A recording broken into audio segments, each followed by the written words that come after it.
Shalom dan selamat pagi kepada semua jemaat yang dikasihi Tuhan Yesus Kristus. Kita bersyukur atas anugerah Allah. Hari ini kita masih diberi kesempatan untuk beribadah kepada Tuhan, meskipun hanya melalui online. Dan selamat bergabung kepada Anda yang baru pertama kali mengikuti ibadah gereja BCCMT Nom BM. Semoga Tuhan memberkati kita semua lewat daripada ibadah hari ini. Marilah kita menghormati ibadah ini dengan mengikutinya sehingga selesai. Dan marilah kita mempersiapkan hati untuk beribadah kepada Allah. Mari kita masuk dalam doa senyap. Dalam nama Allah, Bapa, Anak, dan Roh Kudus, turunlah kiranya anugerah dan sejahtera daripada Allah Bapa kita dan Tuhan Yesus Kristus. Amin.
Mari kita masuk dalam doa memohon pengampunan. Saya mendorong kita, marilah datang kepadanya dengan sikap hati yang jujur, mengakui segala pelanggaran yang kita lakukan. Percayalah Tuhan bersedia mengampunimu. Mari kita berdoa. Bapa kami yang di sorga, yang kami muliakan dalam nama Tuhan Yesus Kristus. Terpujilah namamu. Engkau layak menerima pujian dan hormat daripada umat-Mu. Kami bersyukur kalau hari ini kami boleh beribadah kepada Engkau. Tuhan, saat ini kami datang ke hadirat-Mu dengan penuh kerendahan hati dan penyesalan, memohon belas kasihan pengampunan daripada-Mu. Kami mengakui kami manusia yang terbatas, penuh dengan kelemahan. Kami telah berdosa terhadap-Mu dari segi pikiran, perkataan, dan perbuatan kami. Tuhan, kami merindukan anugerah pengampunan-Mu, agar kami ditahirkan kembali. Berikanlah kami iman, agar kami mampu mengasihi Tuhan dan mentaati kebenaran firman-Mu. Pimpinlah hidup kami dengan Roh Kudus-Mu, agar kami mampu menjadi anak-anak Tuhan yang menyenangkan hati-Mu. Dengarlah doa permohonan kami, demi nama Tuhan Yesus Kristus, kami berdoa. Amin.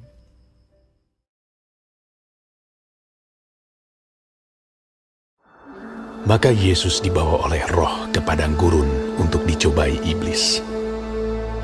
Dan setelah berpuasa 40 hari dan 40 malam, akhirnya laparlah Yesus. Lalu datanglah si pencoba itu dan berkata kepadanya, "Jika engkau anak Allah, perintahkanlah supaya batu-batu ini menjadi roti." Tetapi Yesus menjawab, "Ada tertulis, manusia hidup bukan dari roti saja, tetapi dari setiap firman yang keluar dari mulut Allah." Kemudian iblis membawanya ke kota suci dan menempatkan dia di bubungan bait Allah. Lalu berkata kepadanya, Jika engkau anak Allah, jatuhkanlah dirimu ke bawah, sebab ada tertulis mengenai engkau, Ia akan memerintahkan malaikat-malaikatnya, dan mereka akan menatang engkau di atas tangannya, supaya kakimu jangan terantuk kepada batu. Yesus berkata kepadanya, Ada pula tertulis, janganlah engkau mencobai Tuhan Allahmu. dan iblis membawanya pula ke atas gunung yang sangat tinggi dan memperlihatkan kepadanya semua kerajaan dunia dengan kemegahannya, dan berkata kepadanya, Semua itu akan kuberikan kepadamu jika engkau sujud menyembah aku. Maka berkatalah Yesus kepadanya, Menyalah iblis, sebab ada tertulis, engkau harus menyembah Tuhan Allahmu, dan hanya kepada Dia sajalah engkau berbakti. Lalu iblis meninggalkan dia. Dan lihatlah, malaikat-malaikat datang melayani Yesus.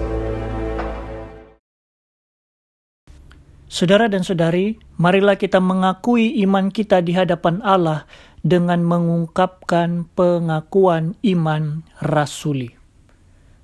Aku percaya kepada Allah, Bapa yang Maha Kuasa, Khalid langit dan bumi, dan kepada Yesus Kristus, Anaknya yang tunggal Tuhan kita, yang dikandung daripada Roh Kudus, lahir dari anak darah Maria, yang menderita sengsara, di bawah pemerintahan Pontius Pilatus, disalibkan, mati dan dikuburkan, turun ke dalam kerajaan maut pada hari yang ketiga, bangkit pula dari antara orang mati, naik ke sorga, duduk di sebelah kanan Allah, Bapa yang Maha Kuasa.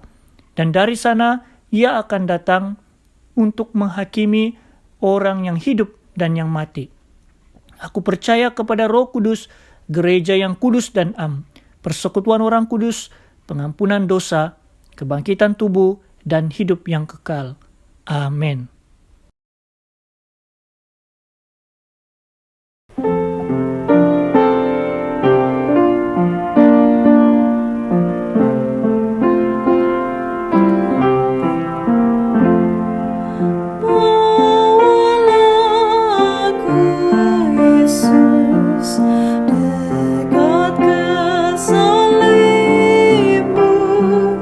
Air hidup dan darah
Shalom kepada semua jemaat yang saya kasih dalam Tuhan kita Yesus Kristus.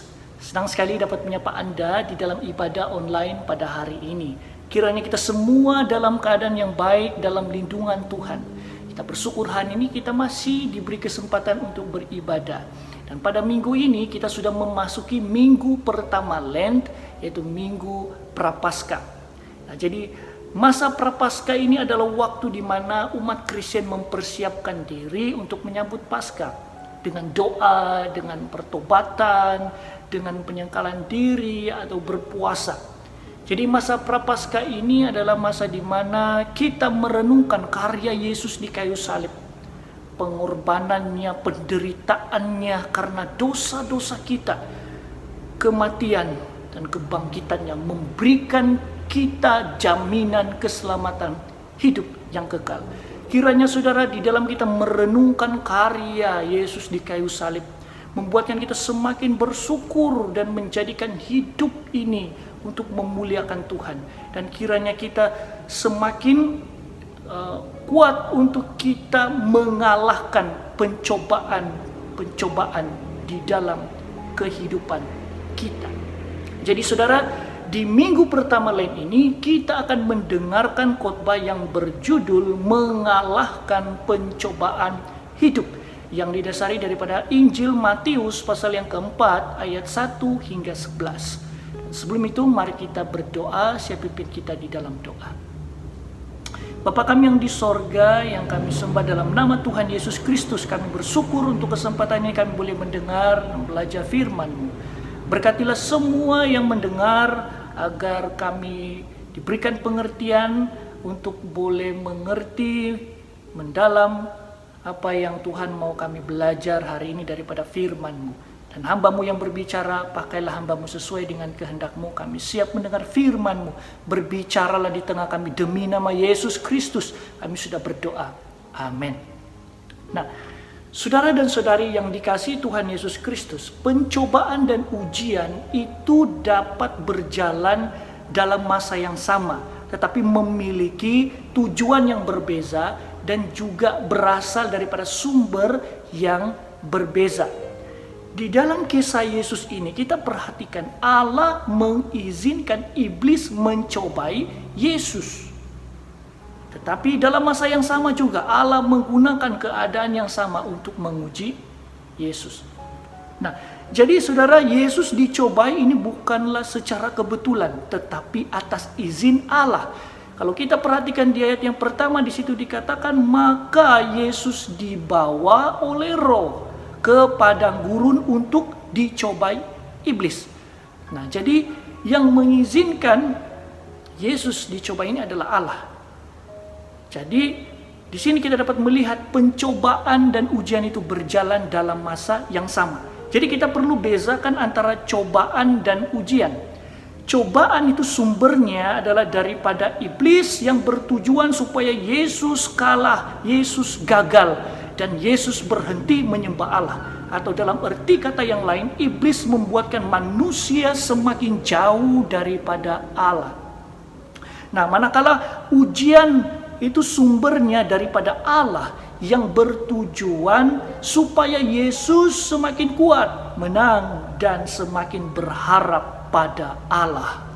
Atau dalam arti kata yang lain, ujian membuatkan manusia semakin dekat kepada Allah.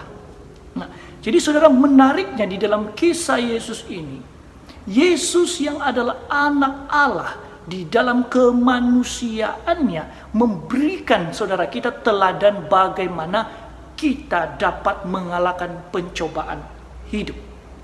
Yesus juga saudara mengalami pencobaan yang sering kita alami, yaitu godaan, keinginan daging, keinginan keangkuhan, dan keinginan mata. Saudara, oleh itu Yesus tahu bagaimana ketika kita menghadapi pencobaan hidup. Dan yang menariknya atau berita baiknya adalah Yesus tahu bagaimana mengalahkan pencobaan. Nah, jadi sekarang saudara, bagaimanakah kita dapat mengalahkan pencobaan hidup?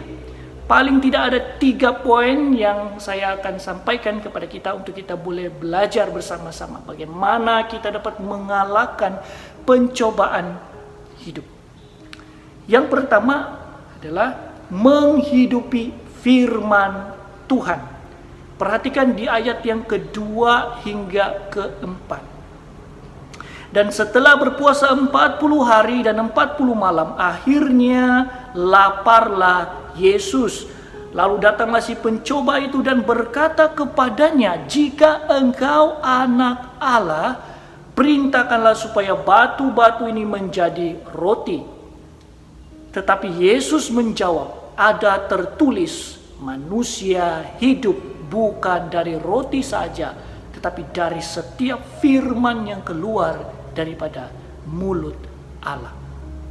Perhatikan saudara, tipu muslihat iblis. Iblis menggoda Yesus untuk mengubah batu menjadi roti. Ini adalah godaan yang berat bagi Yesus, karena pada waktu itu Yesus sedang lapar. Yesus berpuasa 40 hari 40 malam. Dan di sini kita dapat melihat iblis itu tahu bila waktu yang tepat untuk dia menyerang. Bila waktu yang tepat untuk dia mencoba Yesus itu adalah setelah Yesus berpuasa 40 hari 40 malam. Dan waktu Yesus lapar, disitulah iblis mengambil kesempatan untuk menggoda Yesus. Jika Yesus menurut apa yang dikatakan oleh iblis, maka apa yang Yesus lakukan selama dia berpuasa itu adalah sia-sia. Dan jika Yesus menurut godaan iblis itu dengan mengubah batu menjadi roti, maka ini menunjukkan bahwa Yesus tidak lagi bergantung pada kekuatan, pada pemeliharaan Bapa di sorga. Tetapi sebaliknya berusaha mengusahakan dengan cara sendiri, yaitu dengan mengubah batu menjadi roti untuk mengenyangkan perutnya. Dan ini bukan cara yang Allah kehendaki. Tetapi perhatikan bagaimanakah cara Allah itu memelihara Yesus. Kalau kita lihat di ayat yang terakhir, di ayat yang ke-11, di situ dikatakan, "Lihatlah, malaikat-malaikat datang melayani Yesus setelah Yesus berpuasa." Nah, inilah cara Allah memelihara Yesus. Tetapi saudara, iblis menggoda Yesus supaya apa? Melepaskan kebergantungannya kepada Bapa.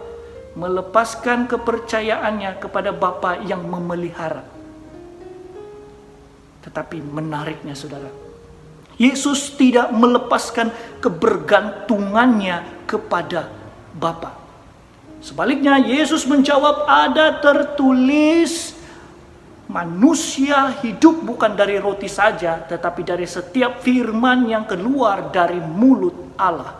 Saudara, ketika Yesus mengatakan manusia tidak hidup dari roti saja, ini bermaksud Yesus menegaskan manusia harus hidup bergantung pada pemeliharaan Allah.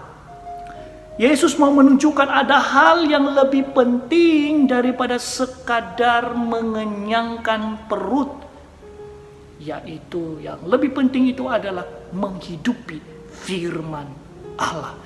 Bersandar pada Allah, bergantung pada pemeliharaan Tuhan.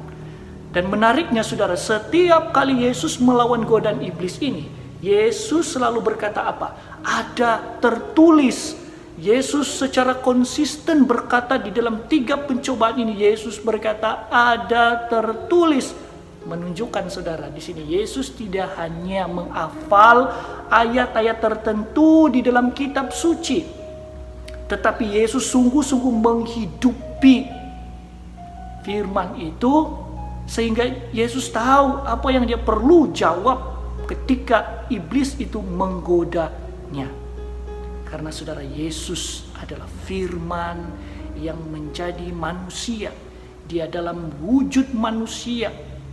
Dia adalah firman itu, dan sekarang berkata-kata dalam bentuk bahasa manusia yang boleh difahami. Hal ini memberikan kita pengajaran saudara bahwa menghidupi firman itu dapat menjadi pelindung ketika kita dicobai. Menghidupi firman bukan bermaksud saudara kita hanya menghafal ayat-ayat di bahagian tertentu di dalam kitab suci.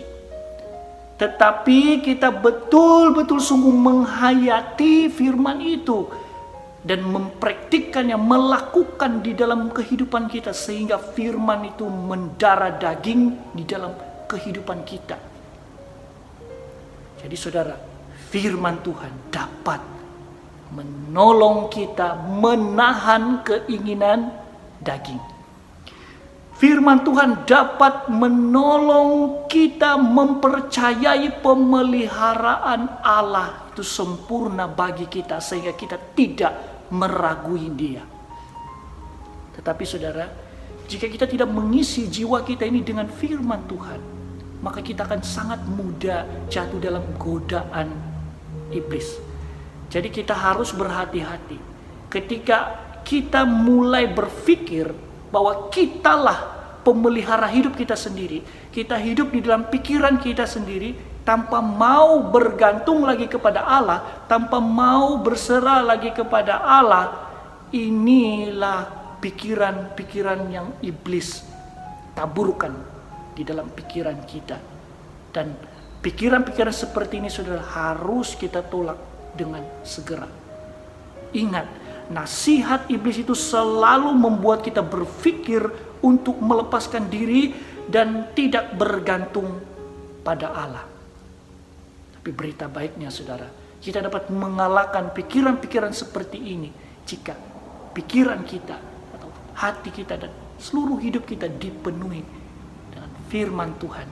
Firman Tuhan itu akan menolong kita, memberi kita kekuatan untuk kita menghadapi pencobaan hidup. Nah, kemudian perkara yang kedua, bagaimanakah kita dapat mengalahkan pencobaan hidup? Jangan mencobai Allah. Di dalam ayat yang ke-5 hingga ke-7 mari kita perhatikan. Kemudian iblis membawanya ke kota suci dan menempatkan dia di bumbung bait Allah. Lalu berkata kepadanya, jika engkau anak Allah, jatuhkanlah dirimu ke bawah, sebab ada tertulis, mengenai engkau ia akan memerintahkan malaikat-malaikatnya dan mereka akan menatang engkau di atas tangannya, supaya kakimu jangan terhantuk pada batu. Yesus berkata kepadanya, ada pula tertulis, janganlah engkau mencobai Tuhan Allahmu. Saudara perhatikan, iblis begitu licik dengan apa? Membuatkan Yesus meragui identitinya sebagai anak Allah. Dia menggoda Yesus supaya apa? Membuktikan identitinya itu sebagai anak Allah. Jika memang engkau adalah anak Allah, jika betul engkau adalah anak Allah yang diutus oleh Allah, maka sekarang jatuhkanlah dirimu di atas bumbung ini. Karena ada tertulis dikatakan dalam kitab suci bahwa akan ada malaikat yang menyambut engkau sehingga engkau tidak terjatuh dan tidak terluka. Saudara, iblis itu sangat licik. Dia juga mengutip daripada ayat-ayat firman Tuhan untuk membuatkan kita keliru. Tetapi perhatikan, saudara, Yesus menjawab kepadanya, ada pula tertulis, janganlah engkau mencobai Tuhan Allahmu. Yesus lebih tahu dalam mengenai kitab suci berbanding iblis. Sebab itu Yesus menjawabnya daripada firman Tuhan yang menunjukkan Yesus bukan hanya sekadar menghafal ayat-ayat, tetapi Yesus betul-betul menghidupi firman itu. Tujuan iblis, saudara, supaya Yesus itu akhirnya apa? Mencobai Allah. Supaya akhirnya Yesus itu meragui identitinya sebagai anak Allah. Sebab itulah iblis menggoda Yesus supaya Yesus membuktikan bahwa dirinya itu adalah anak Allah. Tetapi saudara, Yesus tahu identitinya itu adalah sebagai anak Allah karena pada hakikatnya Yesus memang anak Allah. Kalau kita lihat pada bahagian yang sebelumnya, yaitu pasal yang ketiga ayat 16 hingga 17. Di situ dikatakan sesudah dibaptis, Yesus segera keluar dari air Dan pada waktu itu juga langit terbuka dan ia melihat Roh Allah seperti burung merpati turun ke atasnya. Lalu terdengarlah suara dari sorga yang mengatakan, inilah anakku yang kukasihi, kepadanya lah aku berkenan. Saudara, Yesus tahu dia adalah anak Allah, karena pada hakikatnya dia memang anak Allah. Yesus tidak perlu meraguinya atau mencobai Allah supaya membuktikan bahwa Yesus itu betul-betul anak Allah. Tidak perlu. Suara dari sorga itu sudah cukup membuktikan bahwa Yesus adalah anak Allah. Yesus tidak tergoncang dengan godaan iblis ini. Perhatikan saudara, iblis itu selalu menghasut pikiran kita dengan berkata, oh kalau kamu adalah anak-anak Allah, kamu tidak akan mengalami sakit penyakit, kamu tidak akan mengalami kecelakaan, kamu tidak akan mengalami masalah-masalah karena malaikat akan datang menolong kamu dan melepaskan kamu dari semua kecelakaan. Tetapi akhirnya saudara, kita mengalami kecelakaan, kita mengalami sakit penyakit, kita mengalami masalah-masalah. Akhirnya apa yang terjadi adalah kita mulai meragui Allah. Kita mulai mencobai Allah. Sehingga kan kita berkata, kalau Tuhan kau betul mengasihi aku, berilah aku pekerjaan yang baik. Berkatilah segala usahaku. Kalau memang Tuhan itu berkuasa, sembuhkanlah sakit penyakitku supaya aku sembuh. Nah saudara, inilah apa yang dikerjakan oleh iblis. Dia menggoncangkan iman kita, sehingga kita mulai meragui Allah, sehingga kita mulai mencobai Allah. Saudara, orang yang mencobai Allah adalah orang yang menuntut Allah membuktikan sesuatu. Dan berhati-hati saudara, kalau kita sudah mulai cenderung seperti ini, mau Allah supaya membuktikan sesuatu bagi kita, berhati-hati, karena kita jangan-jangan sudah masuk dalam perangkap iblis. Seharusnya saudara, kita beriman kepada Allah bahwa kita adalah anak-anak Allah yang dikasihinya. Jika kita adalah anak-anak yang dikasihinya, maka dia pasti akan pelihara hidup kita, dan pasti dia akan memberikan yang terbaik di dalam kehidupan kita. Kita tidak perlu menuntut bukti. Tahukah kita saudara bahwa Allah sudah memberikan kita hadiah yang paling besar dan paling terbaik, yaitu Allah memberikan anaknya yang tunggal, Yesus Kristus, mati di kayu salib. Supaya apa? Anda dan saya hari ini hidup, memiliki harapan keselamatan hidup yang kekal. Ini adalah hadiah yang terbesar yang Allah sudah berikan kepada kita saudara. Jika hal ini Allah sudah berikan kepada kita, apalagi yang Tuhan tidak dapat berikan kepada kita? Apalagi saudara, tidak ada. Pasti Tuhan tahu apa yang terbaik untuk kita. Oleh itu Tuhan menuntut kita supaya percaya saja. Tidak perlu kita mau menuntut bukti. Percaya saja dia Allah, Bapa yang baik, mengasihi kita, memelihara hidup kita. Tidak perlu kita mau supaya Allah itu membuktikan sesuatu bagi kita, baru kita percaya kepada dia. Percayalah dahulu saudara, maka kamu akan melihat penyertaan Tuhan. Saudara, bagaimana kita dapat mengalahkan pencobaan? Jangan mencobai Allah, tetapi mari kita tetap percaya bahwa dia adalah Allah yang baik, yang akan memelihara dan menjaga hidup kita. Jadi perkara yang ketiga, yang terakhir, bagaimana kita dapat mengalahkan pencobaan hidup, adalah menempatkan Tuhan di posisi yang paling utama dan penting dalam hidup. Perhatikan di ayat yang ke-8 hingga 10. Dan iblis membawanya pula ke atas gunung yang sangat tinggi dan memperlihatkan kepadanya semua kerajaan dunia dengan kemegahannya. Dan berkata kepadanya, semua itu akan kuberikan kepadamu jika engkau sujud menyembah aku. Maka berkatalah Yesus kepadanya, enyalah iblis, sebab ada tertulis, engkau harus menyembah Tuhan Allahmu dan hanya kepada Dia sajalah engkau berbakti. Perhatikan tipu muslihat iblis. Iblis menawarkan kerajaan dunia kepada Yesus Kristus dengan tujuan supaya Yesus tunduk kepadanya dan berhenti menyembah Allah. Iblis memperdayakan Yesus dengan sebuah pemandangan yang indah, pemandangan tentang kerajaan dunia dan kemegahannya, pemandangan yang begitu indah, yang indah untuk dipandang. Dan bila indah dipandang, maka akan timbul niat jahat di hati. Inilah saudara, iblis memperdayakan Yesus. Siapakah yang tidak mau jika diberikan seluruh kerajaan dunia ini? Siapa yang tidak mau, saudara? Iblis begitu licik, saudara. Kalau kita baca di dalam Lukas pasal yang keempat, di dalam bahagian yang ini juga, dia mengatakan bahwa iblis memperlihatkan Yesus sebuah pemandangan tentang kerajaan dunia hanya sekejap mata. Di sini kita melihat mengapakah iblis memberikan penglihatan itu hanya sekejap mata saja.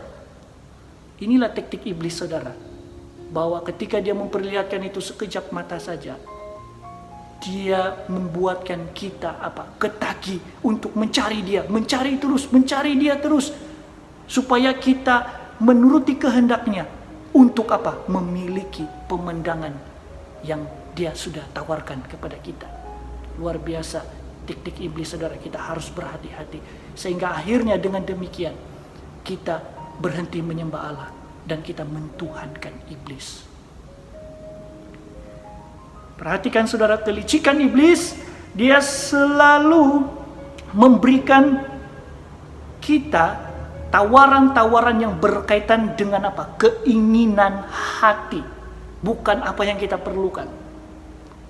Iblis menawarkan cara cepat kaya, cara cepat sembuh, cara cepat naik pangkat, cara ini dan itu, dan semua cara itu bertentangan dengan kehendak Allah. Iblis tawarkan ini. Inilah yang kita mau, kan? Iblis tahu apa yang manusia itu mau, keinginan hatinya, kepuasan jiwanya. Inilah yang iblis serang. Sebab itu iblis memberikan tawaran-tawaran yang berkaitan dengan keinginan hati, supaya kita mencari dia dan tunduk kepadanya dan menyembah dia. Tapi saudara, perhatikan apa jawaban Yesus. Maka berkatalah Yesus kepadanya, "Enyalah iblis, sebab ada tertulis, engkau harus menyembah Tuhan Allahmu dan hanya kepada Dia saja engkau berbakti." Saudara, Yesus dengan tegas menolak tawaran iblis. Hal ini menunjukkan Yesus memprioritas Allah di posisi yang paling utama dan terpenting dalam hidupnya. Bagi Yesus, penyembahannya itu hanyalah kepada Bapanya, bukan kepada ilah-ilah yang lain. Yesus taat kepada Bapanya. Yesus tidak mudah terganggu atau tergoda sebuah pemandangan yang indah yang hanya sementara saja, semata-mata untuk menurut godaan atau kehendak iblis. Seluruh hidup Yesus dia abdikan kepada Bapa, sehingga hal-hal bersifat duniawi tidak lagi menjadi penting atau perhatian atau keutamaan dalam hidup Yesus. Saudara, demikian juga kita. Seharusnya hanya kepada Allah saja seluruh pikiran kita, seluruh hati kita, seluruh perbuatan kita berikan yang terbaik bagi kemuliaan Tuhan, bukan kepada iblis yang mengelirukan kita dan membuatkan kita semakin jauh daripada Tuhan. Nah, pelajaran yang kita dapat di sini, saudara, jika kita menempatkan Allah di posisi yang utama dan terpenting di dalam hidup kita, maka iblis tidak mudah menjatuhkan kita. Maka iblis itu tidak mudah menjatuhkan kita ketika kita menempatkan Allah di posisi yang paling utama dan terpenting dalam hidup kita. Dan ketika kita mulai menempatkan Tuhanlah yang terutama dalam hidup kita, hanya Tuhan saja yang kita rindukan, hanya Tuhan saja yang kita inginkan, kita tidak menginginkan hal-hal duniawi, saudara, kita akan menang dalam pencobaan iblis. Ketika iblis menawarkan kita kekayaan dengan cara yang tidak benar, kita mampu menolak.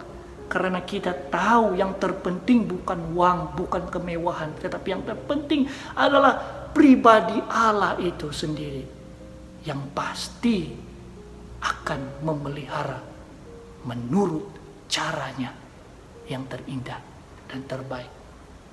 Ketika kita digoda untuk marah dan balas kejahatan dengan kejahatan, kita mampu bersabar.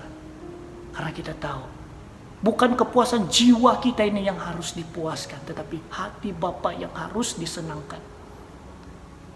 Ini dia saudara. Biarlah Tuhan itu selalu menjadi di posisi yang pertama dan terpenting dalam hidup kita daripada hal-hal yang lain. Agar kita tidak mudah jatuh di dalam keinginan hati ini. Keinginan-keinginan kepuasan hati ini yang dengan cara melawan kehendak Allah.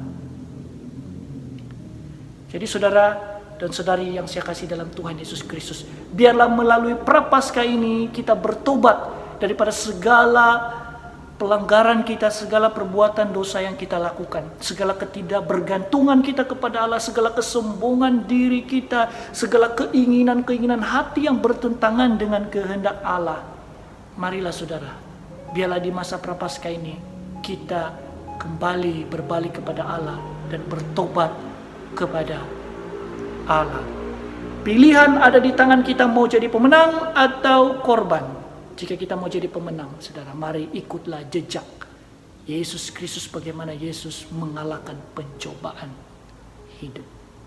Semoga Allah menolong kita. Mari kita berdoa.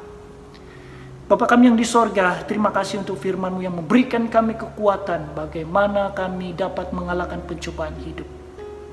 Bantulah kami Tuhan di dalam kami berhadapan godaan-godaan iblis. Dalam godaan-godaan hidup ini, biarlah kami selalu menghidupi firman-Mu. Biarlah kami selalu percaya kepada Allah. Biarlah kami selalu menempatkan Tuhan di posisi yang pertama dan terpenting di dalam hidup kami, agar kami boleh mengalahkan semua pencobaan ini. Makasih firman-Mu Tuhan. Kami mengucap syukur dalam nama Yesus kami sudah berdoa. Amin.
Mari kita masuk dalam doa syafaat. Bapa kami yang di sorga, terpujilah nama-Mu. Kami bersyukur kepadamu atas pemeliharaan dalam hidup kami sepanjang 1 minggu yang lalu. Kami mengakui kasih karunia-Mu lah yang memampukan kami tabah menghadapi hari-hari hidup kami. Kami bersyukur untuk firman-Mu yang kami boleh belajar hari ini. Berkatilah semua yang mendengar agar kami kuat mengalahkan pencobaan di dalam kehidupan kami. Pimpinlah dan bantulah kami agar kami selalu menghidupi firman-Mu di dalam hidup kami dan selalu percaya kepada Engkau dan menempatkan Engkau di posisi yang paling pertama dan utama dalam hidup kami, agar kami dapat mengalahkan pencobaan hidup. Kami berdoa untuk semua jemaat Tuhan, supaya diberikan hati yang rindu dan setia beribadah kepada Engkau, walaupun hanya melalui online. Kami memohon supaya Roh Kudus menjamah hati mereka yang sudah mulai lemah imannya, agar mereka dikuatkan kembali. Kami memohon kesembuhan daripada Tuhan bagi pribadi-pribadi yang sedang mengalami apapun bentuk sakit penyakit, termasuk mereka yang sedang dijangkiti COVID. Kami percaya dalam nama Tuhan Yesus Kristus berkuasa menyembuhkan segala sakit penyakit.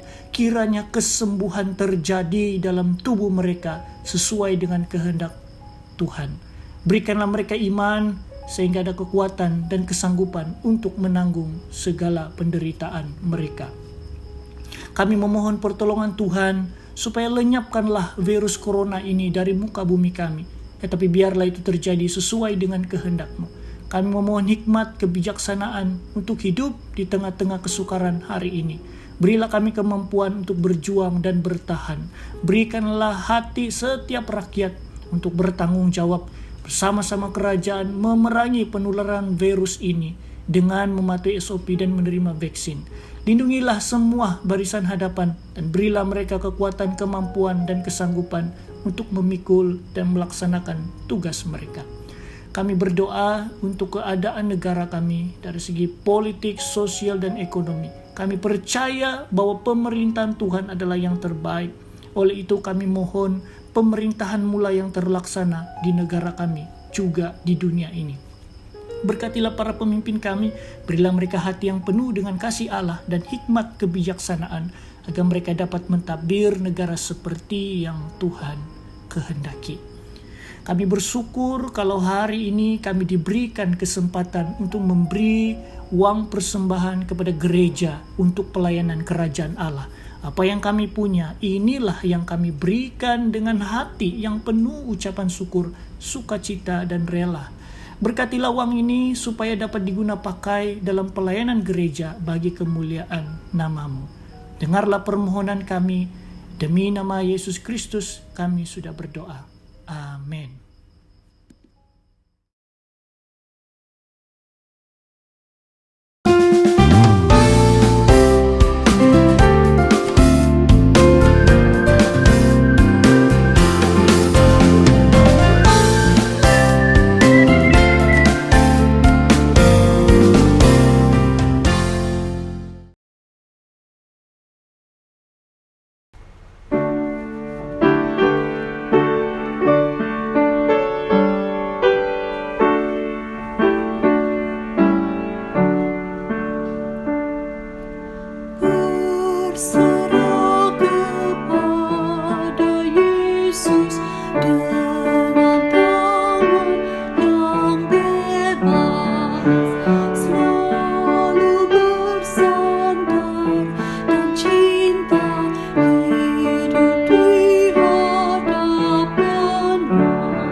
Saudara dan saudari, kita akan mengakhiri ibadah kita hari ini dengan doa ucapan syukur.